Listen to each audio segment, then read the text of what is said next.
नमस्कार फ्रेंड्स, आज के जोहार परिचर्चा में एक ऐसा युवा विधायक खरसवां विधानसभा क्षेत्र से कि जो उनकी जीत ही अपने आप में प्रतिष्ठा उन्हें प्रदान करती है। दशरथ गागराई नाम पूरे झारखंड के लोग जानते हैं और झारखंड ही नहीं, जमशेदपुर के पेरिफेरियल छत्तीसगढ़ या बहुत ऐसे कंसर्न राज्यों में भी इनके नाम जाने जाते हैं, क्योंकि ये युवा विधायक कई एक ऐसे इनोवेटिव आइडिया और खास करके अपने क्षेत्र में औद्योगिक विकास, श्रमिकों के काम और किसानों और मजदूरों के लिए सेवा करने के लिए जाने जाते हैं। उनके लिए बेहतर विजन रखने के लिए जाने जाते हैं।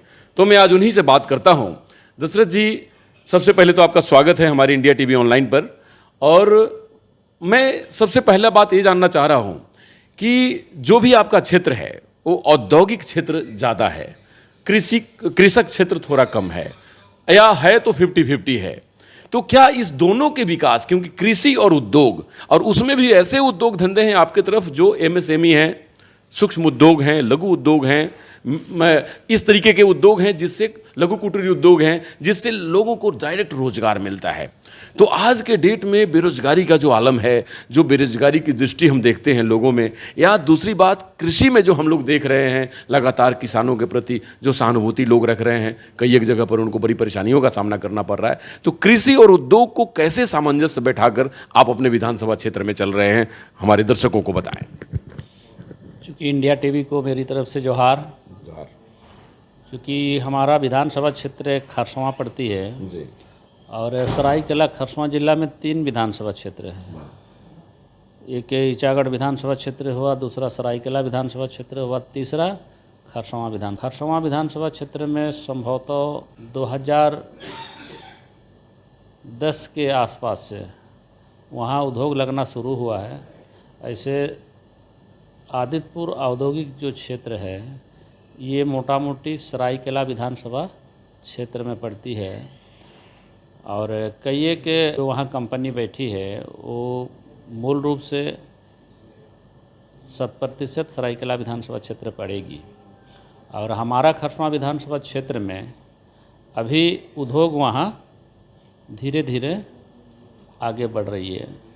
और औद्योगिक क्षेत्र में लोगों को रोज़गार देने की जहाँ तक बात कि हम 2014 में विधायक बने, दोबारा फिर 2019 का चुनाव हुआ तो दोबारा आज हम वहाँ से निर्वाचित हुए हैं जी।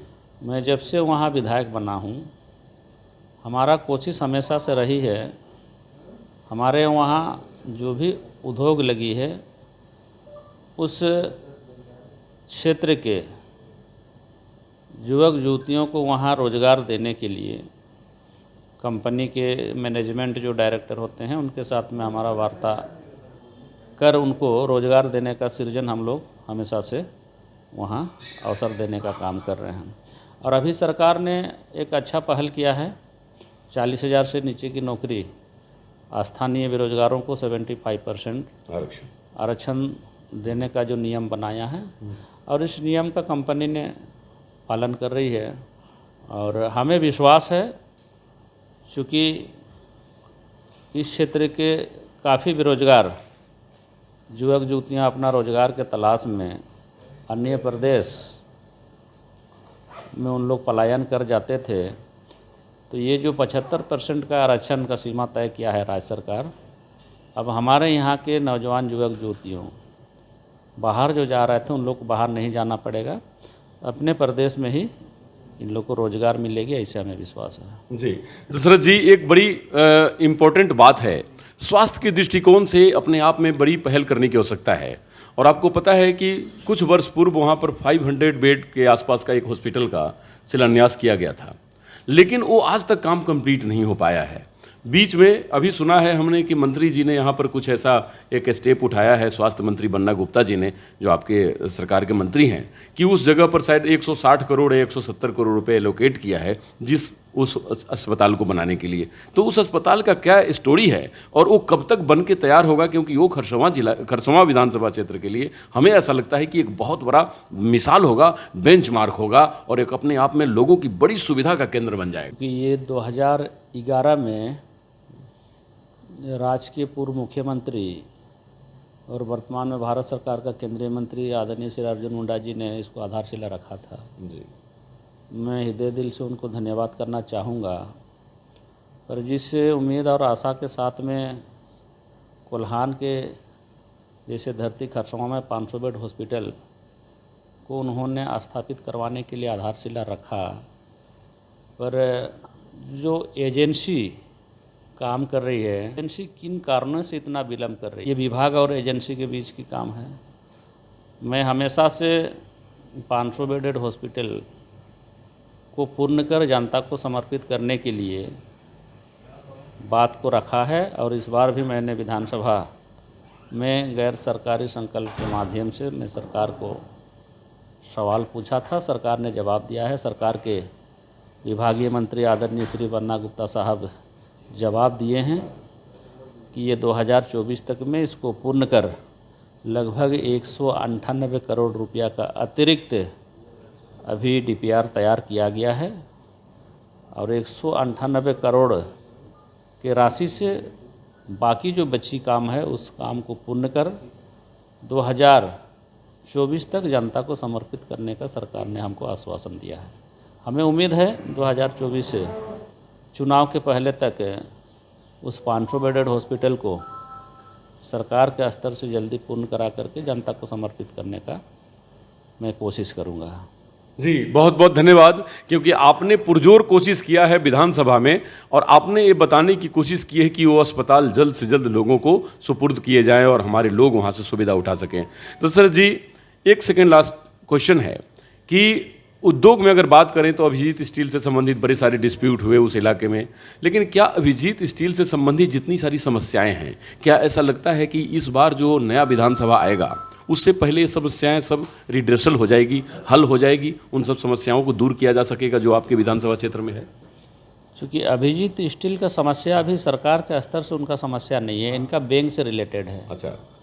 चूँकि बैंक से आज उनको लोन के तौर पर जो कंपनी बना करके उसको चालू करवाने का बैंक के साथ में जो उसका एक कंडीशन था जी, अब वो कंडीशन उनके साथ में नहीं फुलफिल किया होगा, नहीं पूरा कर पाया होगा, इसलिए बैंक आज अभिजीत कंपनी को सीज कर रखा है। क्योंकि अभिजीत कंपनी के अलावे हमारे विधायक कार्यकाल में पूर्व के सरकार के समय पूर्व सरकार के पूर्व मुख्यमंत्री आदरणीय श्री रघुवर दास जी के कार्यकाल में जी, मैंने कोशिश किया, प्रयास किया, और वहाँ श्री सीमेंट जैसे कंपनी को जी, स्थापित कर आज चालू करवाने का हमने काम किया है।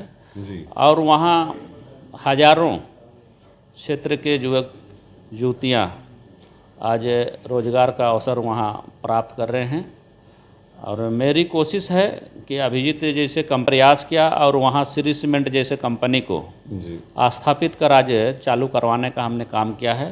जी, और वहाँ हजारों क्षेत्र के युवक युवतियाँ आज रोजगार का अवसर वहाँ प्राप्त कर रहे हैं, और मेरी कोशिश है कि अभिजीत जैसे कंपनी, इतनी बड़ी कंपनी यहाँ पर अपना काम चालू की है, और लगभग कंपनी बनकर तैयार थी, चालू होने का स्थिति में थी। अब वैसे स्थिति में ये कंपनी बंद पड़ी है। हमें काफ़ी इसका बारे चिंता है, क्योंकि सैकड़ों गरीब असहाय लोग वहाँ ज़मीन देकर के कंपनी स्थापित करवाया, और आज बनकर के पूरा हुआ, चालू होने का स्थिति में वो नहीं चालू होकर के बंद पड़ी है। तो इसलिए मेरी कोशिश है उसको जल्द से जल्द चालू कर रैयतदारों को जो आज असुविधा हो रही है कंपनी की तरफ से, वो सुविधा जनता को मिले, वहाँ के रैयतदारों को मिले, ये मेरा कोशिश रहेगी। और सरकार से भी मेरा आग्रह रहेगी, चूँकि अभिजीत जैसे इतनी बड़ी कंपनी यहाँ आकर के बसी, बन कर के पूर्ण हुआ है, अब किन कारणों से बंद है, इस पर सरकार को भी ध्यान दे करके चालू करवाने का कोशिश करना चाहिए। जी जी। तो सर जी, अब लास्ट सवाल है, क्योंकि ये जनता से डायरेक्ट सरोकार इसका है, किसानों और युवाओं के प्रति। तो आप अपने क्षेत्र के किसानों के लिए जो ऐसे कदम उठाए हों और आगे उठाने की योजना बना रहे हों युवाओं के लिए, वो हमारे दृष्टिकोण में अगर आए तो दर्शकों तक पहुंच जाएगी बात। क्योंकि किसानों के लिए एकीकृत बिहार के समय लगभग 1980-82 का दशक में जो किसानों को खेत तक पानी पहुंचाने के लिए हमारे विधानसभा क्षेत्र के सुरु सिंचाई जलाशय जो रायजामा, कांडेरकुटी, लखनडी में बन रही है, ये काफ़ी लंबे समय से बन रही है और ये कछुआ की गति से ये कार्य कर रही है। क्योंकि युवाओं के लिए तो राज्य सरकार ने नौकरी का द्वार खोल रखी है। सरकार का जो मापदंड है कि राष्ट्रीय स्तर पर जो भी राज्य के खिलाड़ी पुरुष वर्ग में हो चाहे महिला वर्ग में हो, जो गोल्ड मेडल राष्ट्रीय स्तर पर जीतेंगे उनको चतुर्वर्ग के लिए सीधी नियुक्ति सरकार की तरफ से दी जाएगी। ये सरकार काम कर रही है। और बाकी जैसे रोजगार के अवसर हो, चाहे किसानों को अपने खेत में काम के सिलसिले में उसको अवसर देने का बात हो, सरकार ने कई एक स्तर पर किसानों के लिए भी कार्य कर रही है और लगभग 90% के सब्सिडी पर किसानों को सरकार सुविधा दे रखी है, सुविधा दे रही है। तो इसलिए चाहे खेल के स्तर पर हो, चाहे किसानों को अपने खेतीबाड़ी करने का अवसर हो, सरकार ने हर संभव प्रयास किया है और खेल के साथ साथ में किसान भी इसका लाभ 100% ले रही है। जी, बहुत बहुत धन्यवाद विधायक जी।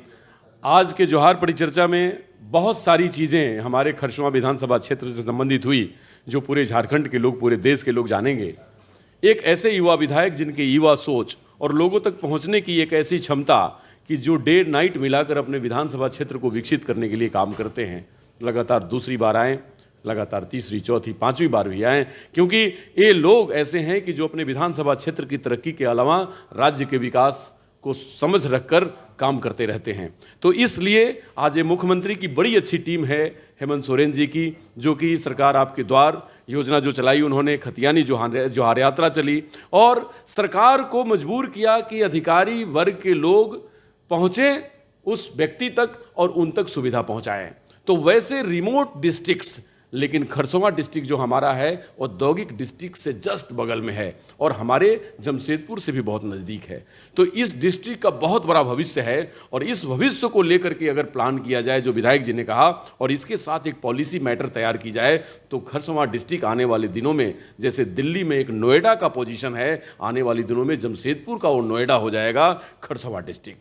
लेकिन उसके ऊपर पॉलिसी, प्लानिंग और डेडिकेशन के साथ काम करने की ज़रूरत है, क्योंकि वहाँ पर मिनरल्स हैं, युवाओं में जोश है, वहाँ के विधायक में एनर्जी है और इंथुजियास्टिक अप्रोच है, सरकार का सपोर्ट है और हमारे किसानों में जल मिल जाए तो कृषि से बेहतर उत्पादन करने की क्षमता है। तो ये सब चीज़ें जहाँ पर हो वो जिला और विधानसभा क्षेत्र कैसे पीछा रह सकता है। तो कृषि से बेहतर उत्पादन करने की क्षमता है। तो ये सब चीज़ें जहाँ पर हो वो जिला और विधानसभा क्षेत्र कैसे पीछा रह सकता है। इंडिया टीवी ऑनलाइन विधानसभा क्षेत्र और जिले और राज्य के विकास में काम करती रहेगी। नमस्कार, डॉक्टर अनु शर्मा की तरफ से।